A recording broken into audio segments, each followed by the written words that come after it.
বিধায়কের হাত ধরে বীজপুরে বিজেপিতে ভাঙন তৃণমূলে। ব্যারাকপুর শিল্পাঞ্চলে বিজেপিতে ভাঙন ধরালো তৃণমূল কংগ্রেস। আজ বীজপুর বিধানসভার অন্তর্গত মঙ্গলদ্বীপ ভবনে বীজপুরের বিধায়ক সুবোধ অধিকারীর হাত ধরে বিজেপি থেকে তৃণমূলে যোগদান করলেন প্রায় শতাধিক বিজেপি কর্মী সমর্থক।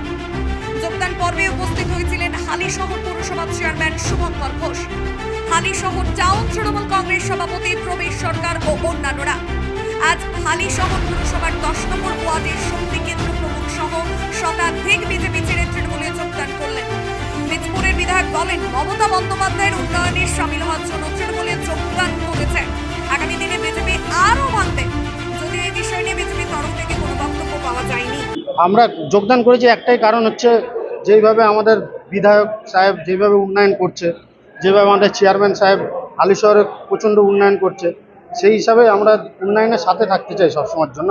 আর সাধারণ মানুষের কাছে থেকে যদি কিছু তাদের হেল্প পৌঁছাতে পারি, এই কারণে এই সুযোগ সুবিধার জন্য আমরা তৃণমূলটাকে আমরা 100 জন প্রায় নিয়ে যোগদান করি। কি কথা বললাম তো, মমতা বন্দ্যোপাধ্যায়ের উন্নয়ন সাথে সাথে যে প্রকল্পগুলো মানুষের দুয়ারে পৌঁছাচ্ছে সাধারণ অসহায় মানুষের পাশে, সেটা একটা বড় ব্যাপার। আর সেকেন্ডলি হচ্ছে ল অ্যান্ড অর্ডার, যেটা ব্যারাকপুর লোকসভার মধ্যে যেটা ছিল শান্তির পক্ষে আমাদের মাননীয় পার্থভৌমিক মহাশয় সংসদ হওয়ার পর সেটা প্রবণতা দেখা দিয়েছে।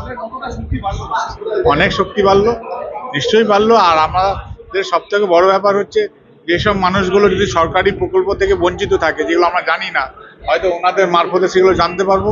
সরকারি প্রকল্পগুলো আরও ভালোভাবে আমাদের চেয়ারম্যান সোনাই শুভঙ্কর ঘোষ দুয়ারে দুয়ারে পৌঁছে দেবে।